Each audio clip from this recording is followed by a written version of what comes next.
চিরাচরিত বস থেকে আধুনিক লিডার হয়ে ওঠা এটা কিন্তু শুধু পদের পরিবর্তন না, বরং মানসিকতা আর আচরণের এক বিরাট রূপান্তর। চলুন এই জার্নিটা একটু কাছ থেকে দেখা যাক। তো প্রথমেই একটা খুব সহজ কিন্তু গভীর প্রশ্ন, কেউ কি বস নাকি লিডার? এই একটা প্রশ্নই কিন্তু আজকের আলোচনার পুরো সুরটা ঠিক করে দেবে।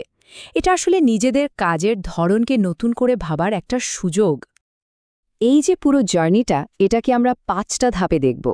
প্রথমে বস আর লিডারের মধ্যে আসল তফাৎটা কি সেটা বুঝব। তারপর দেখব একজন লিডারের মাইন্ডসেট কেমন হয়, তিনি কিভাবে কাজ করেন, আর কিছু প্র্যাকটিক্যাল কৌশল। আর সবশেষে কেন লিডারশিপ একটা চলমান প্রক্রিয়া সেটাও জানব। তাহলে আমাদের প্রথম পর্ব, বস বনাম লিডার, মূল পার্থক্য। এখানে আমরা দেখব কর্তৃত্ব আর প্রভাবের মধ্যে যে একটা মৌলিক দ্বন্দ্ব আছে, সেটাই কিভাবে দুজনের মধ্যে ফারাক গড়ে দেয়। একদম সহজভাবে বললে, বস কি করেন? কর্মীদের ওপর জোর খাটান, ক্ষমতার ওপর ভরসা করেন, সবসময় বলেন আমি, আর একটা ভয়ের পরিবেশ তৈরি করেন। আর অন্যদিকে লিডার, তিনি কোচিং করান, গুডউইল বা সদিচ্ছার উপর নির্ভর করেন, বলেন আমরা, এবং সবাইকে উৎসাহ যোগান। কিন্তু পার্থক্যটা আসলে আরও গভীর। দেখুন, বস সবটা নিয়ন্ত্রণ করতে চান, একতরফা আদেশ দেন। সেখানে লিডার কিন্তু সহযোগিতার ওপর জোর দেন। ধরুন কোনো ভুল হলো, বস তখন দোষারোপ করতে ব্যস্ত হয়ে পড়েন, কিন্তু একজন লিডার সেই ভুলের দায়টা নেন আর সেটাকে একটা শেখার সুযোগ হিসেবে দেখেন। আর ঠিক এই আচরণটাই কিন্তু একটা কর্মক্ষেত্রে বিশ্বাস আর আস্থার জন্ম দেয়। এই যে বসের মতো কর্তৃত্ববাদী নেতৃত্ব, এর প্রথম বিষাক্ত ফলটা কি? ভয় আর অবিশ্বাস। যখন কর্মীরা ভয়ে মুখ খোলে না, ভাবে যে কিছু বললেই বিপদ, তখন তাদের ভেতরের সৃজনশীলতা আর কাজের গতি দুটোই কিন্তু মরে যায়। এটা একটা প্রতিষ্ঠানের জন্য অনেকটা সাইলেন্ট কিলারের মতো। এরপর আসি ইমোশনাল এক্সশন বা আবেগগত অবসাদ। মানে যখন কর্মীরা দিন-রাত খেটেও কোনো প্রশংসা পায় না, বরং পদে পদে বাধার মুখে পড়ে, তখন তারা মানসিকভাবে ক্লান্ত হয়ে পড়ে। এর ফলে কি হয়? তাদের আত্মবিশ্বাস একদম কমে যায় আর তারা চাকরি ছাড়ার কথা ভাবতে শুরু করে। আর 3 নম্বর পরিণতিটা হলো সৃজনশীলতার মৃত্যু। যখন সবকিছু একেবারে নিয়ন্ত্রণের মধ্যে রাখার চেষ্টা করা হয়, তখন নতুন কিছু করার বা ভাবার জায়গায় থাকে না। কর্মীরা প্রচণ্ড মানসিক চাপের মধ্যে থাকে, আর এর ফলে প্রতিষ্ঠানের যত লিডারশিপ ডেভেলপমেন্টের উদ্যোগ, সব শেষ পর্যন্ত ব্যর্থ হয়ে যায়। আচ্ছা, সমস্যাগুলো তো বোঝা গেল। এবার আসা যাক সমাধানের দিকে। আমাদের দ্বিতীয় পর্ব, লিডারের মানসিকতা। একজন সত্যিকারের লিডারের মনস্তাত্ত্বিক ভিত্তিটা আসলে কিভাবে তৈরি হয়, চলুন সেটাই দেখি। যে কোনো নেতৃত্বের শুরুটা হয় ভিশন বা দূরদৃষ্টি দিয়ে। একজন নেতা শুধু আজকের দিনটা নিয়ে ভাবেন না, বরং ভবিষ্যতের জন্য একটা পরিষ্কার রাস্তা তৈরি করেন। এই যে লম্বা সময় ধরে কল্পনা করার ক্ষমতা, এটাই তাকে স্ট্র্যাটেজিক সিদ্ধান্ত নিতে আর পুরো টিমকে ইন্সপায়ার করতে সাহায্য করে। একজন লিডারের চরিত্রে এই 3টে গুণ থাকাটা মাস্ট। 1. সাহস, যা দিয়ে তিনি কঠিন সিদ্ধান্ত নিতে ভয় পান না। 2. শৃঙ্খলা, যা তাকে সবার জন্য একটা উদাহরণ তৈরি করে। আর 3.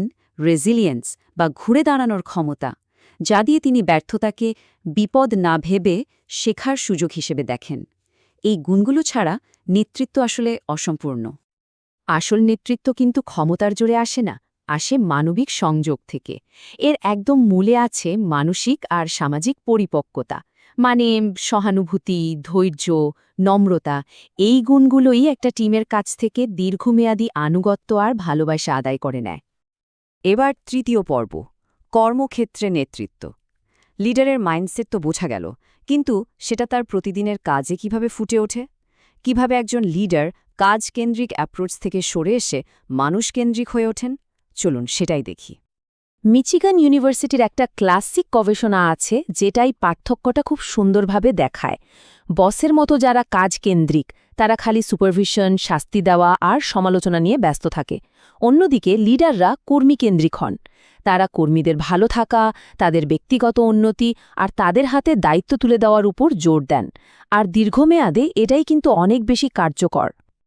আবার ওহাইও স্টেট স্টাডিজ আমাদের শেখায়, নেতৃত্ব মানে কিন্তু শুধু ভালো মানুষ হওয়া নয়, সবচেয়ে এফেক্টিভ লিডাররা দুটো জিনিসের মধ্যে একটা দারুণ ব্যালেন্স করেন।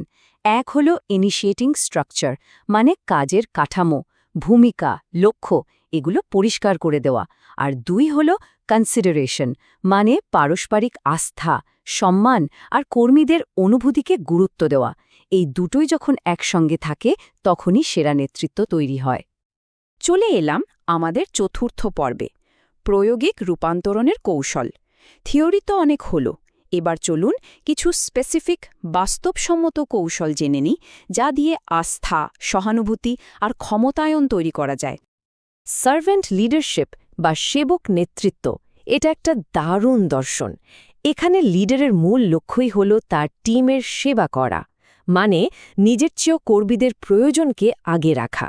এমন লিডার ক্ষমতার জোর না দেখিয়ে বুঝিয়ে শুনিয়ে দলকে পথ দেখান। সহানুভূতি তৈরি করার জন্য কিছু নির্দিষ্ট ধাপ ফলো করা যেতে পারে, যেমন প্রতিষ্ঠানের সফট স্কিলকে গুরুত্ব দেওয়া, মন দিয়ে শোনার অভ্যাস করা, অন্যের জায়গায় নিজেকে বসিয়ে ভাবা। আর রিসার্চেও দেখা গেছে যে লিডাররা সহানুভূতিশীল হন তাদের টিমের পারফরম্যান্সও অনেক ভালো হয়। দায়িত্ব দেওয়া বা ডেলিগেশন কিন্তু একটা শিল্প। এখানে স্বাধীনতা বা অটোনমি আর জবাবদিহিতা বা অ্যাকাউন্টেবিলিটির মধ্যে একটা ব্যালেন্স রাখা খুব জরুরি। লিডার একদিকে টিমকে বিশ্বাস করে কাজ করার স্বাধীনতা দেন, আবার অন্যদিকে কাজের লক্ষ্যটা কী সেটাও পরিষ্কার করে দেন আর প্রোগ্রেস ফলো করেন। আমরা চলে এসেছি আমাদের শেষ পর্বে, পঞ্চম পর্ব, নেতৃত্ব একটি চলমান যাত্রা। লিডারশিপ কিন্তু কোনো ফাইনাল ডেস্টিনেশন না, এটা আসলে ব্যক্তিগত আর পেশাগত উন্নতির জন্য একটা জীবনব্যাপী জার্নি। তো এই যাত্রাটা কিভাবে চালিয়ে যেতে হবে চলুন দেখি। আত্মসচেতনতা বা সেলফ অ্যাওয়ারনেস, এটাকে বলা হয় ইমোশনাল স্কিলের ভিত্তি, আর প্রায় ৯০% সেরা নেতার মধ্যে এই গুণটা পাওয়া যায়। নিজের শক্তি আর দুর্বলতাগুলো ঠিক মতো চিনতে পারাই কিন্তু লিডারশিপের পথে এগোনোর প্রথম আর সবচেয়ে জরুরি ধাপ। তাহলে পুরো আলোচনা থেকে মূল কি বিষয় আমরা নিতে পারি? প্রথমত, নেতৃত্ব কোনো পদ নয়, এটা একটা আচরণ। দ্বিতীয়ত, নিয়ন্ত্রণ থেকে ফোকাস সরিয়ে সহযোগিতা আর ক্ষমতায়নের দিকে আনতে হবে। তৃতীয়ত, সহানুভূতি শুধু একটা সফট স্কিল নয়, এটা পারফরম্যান্স বাড়ানোর একটা বড় হাতিয়ার। আর সবশেষে আসল নেতৃত্ব মানেই হল ক্রমাগত শেখা আর নিজেকে উন্নত করার একটা জার্নি। শেষ করার আগে শুধু একটা প্রশ্ন রেখে যেতে চাই, লিডারশিপের এই যাত্রাপথে প্রথম পদক্ষেপটা কি হতে পারে? একটু ভেবে দেখার মতো, কারণ যে কোনো বড় যাত্রার শুরুটা কিন্তু একটা ছোট পদক্ষেপ দিয়েই হয়।